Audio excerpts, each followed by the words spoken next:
Elderly patients who cannot lie down prone, we can do MRI with arm by the side of the body, but then as it becomes more of eccentric, you might not get very high resolution images which you get with the Superman position when the wrist is in the center of the magnet.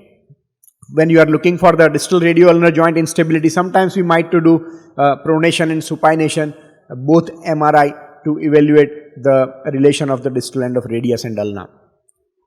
Protocols, everyone has their own protocols for any joint. Everyone is comfortable with certain sequences. What we do is, for wrist, we take one T1 coronal, one fat set PD coronal. These are the two coronals that we take, two axials T1 and PD fat set again, one sagittal PD fat set, and we usually take one 3D gradient image. This is an excellent sequence which allows visualization of the TFCC as well as all its attachments in a very nice way.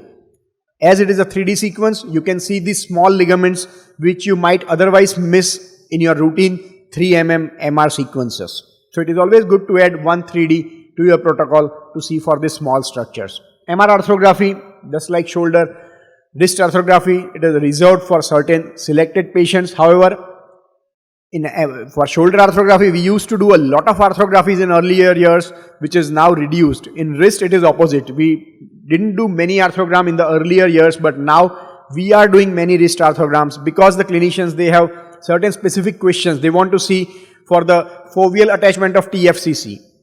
If this is one query and whether they want to know whether it is a torn or not, whether it is completely torn or partially torn, then with MR orthogram, you can get some additional information many times. It can be performed with 3 joint injections in the radiocarpal, in the midcarpal, as well as the distal radioulnar joint. This is the standard technique, but now usually what we do is we just inject in the radiocarpal just one compartment, and then we see for the leakage of the contrast if it is going in the other compartment or not. And that way we can get almost all informations and we don't need to do 3 injections.